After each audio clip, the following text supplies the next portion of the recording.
இங்கு நீங்கள் பார்ப்பது போன்று 2 லாரிகள் மற்றவர்களுக்கு வழிவிடாமல் செல்வதை நீங்கள் கண்டிப்பாக அனுபவித்து இருப்பீர்கள். சில இடங்களில் இதனை லேன் ஸ்குவாட்டிங் என்று அழைப்பார்கள். இதற்கு காரணம், முந்தி செல்ல முயற்சி செய்யும் அந்த லாரியால் இடதுபுறமாக வரும் லாரியை விட வேகமாக செல்ல முடியவில்லை. அதே நேரத்தில் இடதுபுறமாக செல்லும் அந்த லாரி வேகத்தை குறைக்கவில்லை. இதனால் தொடர்ந்து இரண்டும் ஒன்றாக பின்வரும் வாகனங்களுக்கு வழிவிடாமல் அடைத்துக் கொண்டு பயணிக்கும்.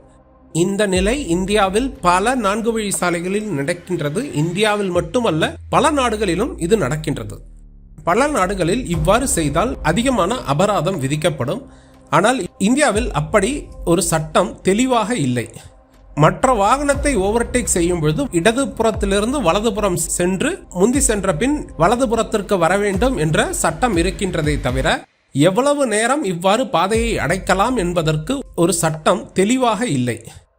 20 நொடிகளுக்கு மேல் ஒரு வாகனத்தால் முந்த முடியவில்லை என்றால் அந்த வாகனம் முந்தி செல்வதை முயற்சியை நிறுத்திவிட்டு அந்த லாரிக்கு பின்னே வர வேண்டும் என்று ஒரு சட்டம் இருக்க வேண்டும். இவ்வாறு செய்தால் பலருக்கு ஏற்படும் மன உளைச்சலை தவிர்க்கலாம்.